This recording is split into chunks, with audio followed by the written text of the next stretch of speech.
আমাদের সমাজে কিছু প্রচলিত কুসংস্কার রয়েছে যেগুলো অধিকাংশই মানুষের তৈরি করা। কোথাও রওনা দিলে ঝাড়ু, খালি কলসি বা কেউ হাসি দিতে দেখলে অযাত্রা হয়। আসলে ইসলামে এ ধরনের কুসংস্কারের কোনো ভিত্তি নেই। আমাদের আজকের আলোচনা সমাজের প্রচলিত কুসংস্কারগুলোর মধ্যে অন্যতম একটি, আর তা হলো জোড়া কলা খাওয়া। শুধু জোড়া কলা কেন, কোনো খাবারেরই জোড়া সন্তান জন্মানোর ক্ষেত্রে ভূমিকা রাখার কোনো ক্ষমতা নেই। এই প্রসঙ্গে মহান আল্লাহ রাব্বুল আলামিন পবিত্র কোরআনে পাকে ইরশাদ করেছেন, নবমণ্ডল ও ভূমণ্ডলের রাজত্ব আল্লাহ তাআলারই। তিনি যা ইচ্ছা সৃষ্টি করেন, যাকে ইচ্ছা কন্যা সন্তান এবং যাকে ইচ্ছা পুত্র সন্তান দান করেন, অথবা তাদের দান করেন পুত্র ও কন্যা উভয়ই, এবং যাকে ইচ্ছা বন্ধ্যাত্ব করে দেন। নিশ্চয়ই তিনি সর্বজ্ঞ ক্ষমতাশীল। সুতরাং মহান আল্লাহর পবিত্র কালামে পাকের এই দুটি আয়াত থেকে সুস্পষ্ট প্রমাণিত হয় যে সবকিছুর ক্ষমতা একমাত্র মহান আল্লাহর হাতে। তিনি চাইলে যা ইচ্ছা তাই করতে পারেন।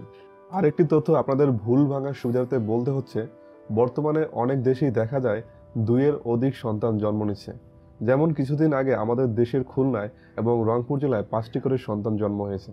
তাহলে তারা কয়টি করে কলা খেয়েছিলেন?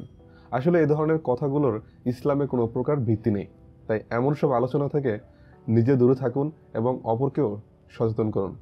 জোড়া কলা খাওয়ার কারণে জোড়া সন্তান জন্ম হবে, আমাদের সমাজের এমন একটি কুসংস্কারের প্রচলন রয়েছে। অনেকে এই কুসংস্কারের কারণে শুধু গর্ভকালীন সময়ই নয়, যে কোনো সময়ে জোড়া কলা খাওয়া থেকে বিরত থাকেন। আবার অনেকেই দেখা গেছে বিয়ে করেননি, তারাও এই কলা খাওয়া থেকে বিরত থাকেন।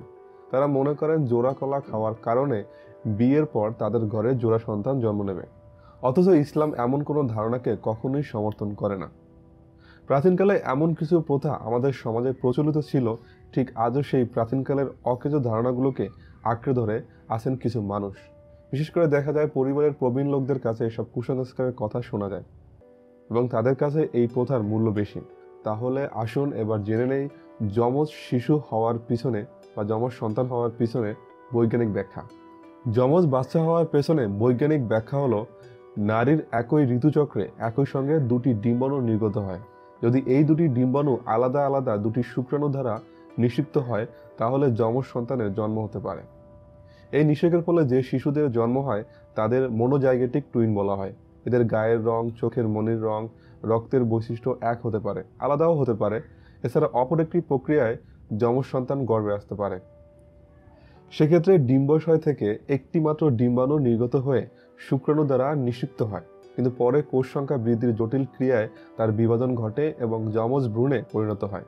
এদের ডাইজাইগোটিক টুইন বলা হয়। এদের চেহারা, রক্তের গ্রুপ, এমনকি চরিত্রের বৈশিষ্ট্য হুবহু হয়ে থাকে। সুতরাং জোড়া কলা বা জোড়া ফল খাওয়ার সঙ্গে যমজ বাচ্চা হওয়ার কোনো সম্পর্ক নেই। আবার গর্ভবতী মায়েরা কি খেতে পারবেন আর কি খেতে পারবেন না, এ নিয়েও রয়েছে আমাদের সমাজে নানা কুসংস্কার। যেমন জোড়া কলা খেলে যমজ সন্তান জন্ম নেয়। আসলে এই কথাটি নিতান্তই হাস্যকর এবং এর পেছনে না আছে কোনো ইসলামী শরিয়াতের নির্দেশনা, না আছে কোনো বৈজ্ঞানিক যুক্তি। ইসলাম কারো মুখের কথা চলে না, বিজ্ঞান যুক্তি ছাড়া চলে না। তাই এমন বিশ্বাস অবশ্যই বর্জন করা উচিত। প্রিয় দর্শক, ভিডিওটি যদি আপনাদের ভালো লেগে থাকে তাহলে লাইক, কমেন্ট এবং শেয়ার করতে ভুলবেন না।